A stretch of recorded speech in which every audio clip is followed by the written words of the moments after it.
pour les chrétiens. Alors franchement, je pense que vous avez tous vu l'actualité actuellement. Moi, il y a des choses que j'ai vues il y a peut-être plus de 10 ans, quoi. Des songes, des visions que le Seigneur m'a montré, quoi. Et franchement, et des enseignements que j'ai reçus par rapport à la situation qui se passe actuellement avec les guerres et tout. Le Seigneur, il est proche, proche, proche. Oui, parce que j'ai l'impression que nous, les chrétiens, on pense que on est éternel. On prie, on est là, on prie, mais on ne veille pas assez. On est trop distrait. Moi, la première. Je vous fais ce message pour vous alerter, pour vous dire de vous préparer.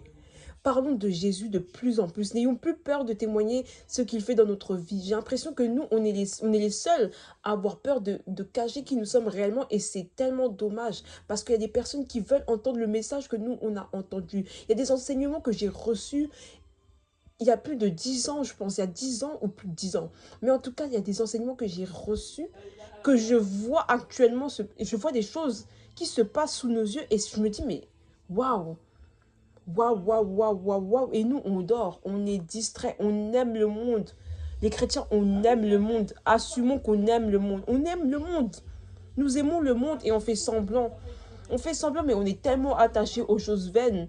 Moi, je dis au Seigneur, franchement, que la prière que je fais ce soir, c'est: je prie, Seigneur, pour haïr le monde. Je prie, Seigneur, pour aimer les choses de ton royaume, plus que les choses du monde. Plus que les choses qui brillent. On aime trop le monde, les chrétiens, on est trop distraits. Réveillons-nous parce qu'il y a des gens qui ont besoin d'entendre ce message-là. Le message du Seigneur Jésus-Christ, il revient bientôt. On est trop distraits. Il y a quelques semaines, notre pasteur, il a dit: oui, faites des provisions. Toutes les personnes qui vont entendre ce message-là, faites des provisions. Remplissez vos placards. On ne sait pas ce qui va se passer. Et nous, chrétiens, préparons-nous pour le retour du Seigneur. Parce que le Seigneur, il peut revenir demain. Hein. Non, nous, on pense que, vas-y, on a tellement entendu ce message que vas-y. On pense que Dieu, c'est notre gars. Et quand je dis notre gars, c'est en mode vous savez, le gars avec qui vous parlez, mais vous vous entendez bien, mais c'est le vas-y, lui. On prend Dieu comme si c'était comme si c'était un gars lambda. Et après, on dit, oui, nous, on prie, on croit en Dieu. Non. En fait, on ne réalise pas à quel point Dieu, il revient. Et on doit plus prendre au sérieux notre marche avec le Seigneur. Peu importe si ça nous coûte des relations, peu importe si ça nous coûte notre vie, on doit penser au Seigneur. H24, que ce soit le sujet de nos pensées. J'espère sincèrement que vous allez partager ce message. Je ne sais pas, moi je me suis levée, j'ai dit je vais parler.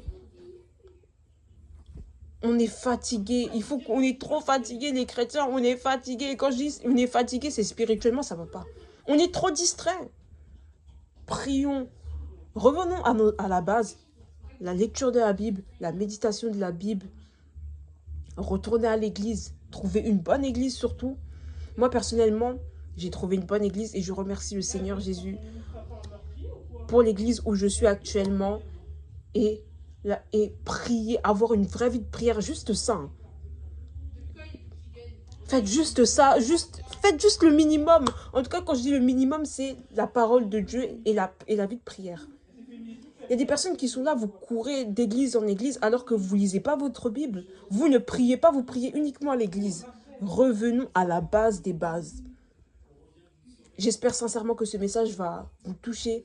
Réveillons-nous, réveillons-nous, réveillons-nous. Voilà. Passez une bonne soirée.